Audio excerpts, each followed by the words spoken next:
Bees are important to our food supply, but their population has been declining for decades. And taking a closer look now, bees pollinate more than 100 fruits and vegetables and contribute an estimated $25 billion to the U.S. economy. Diseases, chemicals, and habitat loss kill about half of the honeybee hives every year. Well, a presidential memorandum back in 2014 created a federal strategy to promote bees and other pollinators, and Colorado is playing a role in that strategy.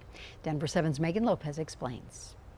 So I just added this top box about a week ago. In an unassuming box in an unassuming field, These guys are looking good. a flurry of activity. There's no evidence of a queen yet. A community of bees working toward a common goal. That's a whole frame of honey. This is a really strong, healthy colony. It's not so much the beehives that are special in this story, it's where they're located. This is the Denver Federal Center. It's who is backing these bees that make the hives so unique. We, as a government agency, GSA, we want to lead our nation.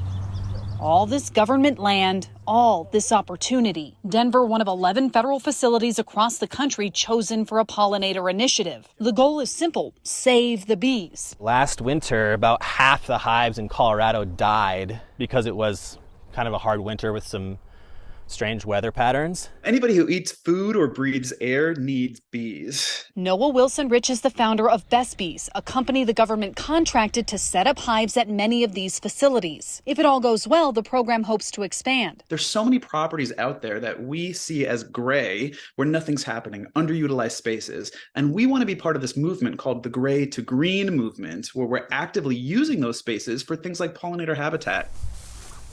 Best Bees was operating at this facility, studying pollinators and helping them thrive. Now GSA has its own resident beekeeper. Usually when you're inspecting a beehive, you don't take too much time to look at the honey. Its own team trying to promote hive health. Plan on planting cherry trees and all types of flowering trees for pollination. So yes, these boxes in this government field might seem unassuming, but this little buzzing community and the government agencies supporting it are working toward a common goal with big implications. We're just trying to have a good population of bees and make sure that they're pollinating. Megan Lopez, Denver 7.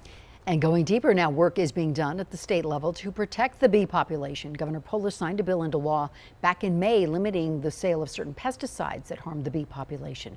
The pesticides would still be allowed in certain cases, including in pet care products or for removing lice and bed bugs.